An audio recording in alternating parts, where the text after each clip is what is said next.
Okay, YouTubers, quick update on the mast building for the high energy 1500 horizontal wind turbine. And shout out to Hurricane Wind Power down there in Roanoke, Virginia. Look them up. Ask for Tony. He'll work with you on whatever you need. So here we go. This is the flange mount for the wind turbine itself. 2.5 inch scheduled 80 pipe welded on there solid, and then we got 3 braces going down to each leg on the tower. This is actually strong enough to hold it by itself. I went with 2 1-inch slip-on flanges, pipe ending here, which I'll have the wires there, and the PVC will go slightly up into the tube so water can't get into either end of it. So that's that. These are the braces. I got them centered and lined up with the legs.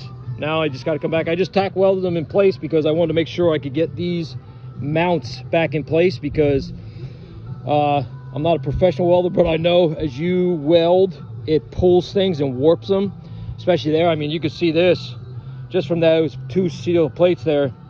I was welding quite a bit, and I should have took more breaks, and at that point I did one really a lot that actually pulled the plate. So it pulled. I bent it back a little bit, but it pulled.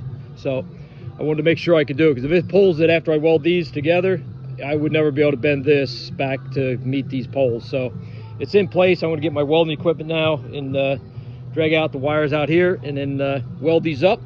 Then we'll have 3 mounts for it, and then after that I'll come out, mount the actual body with the wires, and hook my wires into the wires that are in here. So now I have plenty of wire. Like I said, I'll feed the PVC up inside the hole there, probably 4 or 6 inches, and connect the wires, and that'll be it. And then we'll have the wind turbine on there and everything set, and then it's the programming part. I have to make a power curve for the data for the inverter, so it knows what to look for, and then we'll be on our way. So this afternoon I'll be, it's actually probably close to noon right now, so I'm going to start welding on this and get that done, and then get the wind turbine body on there, and then the blades and everything. That's it for now.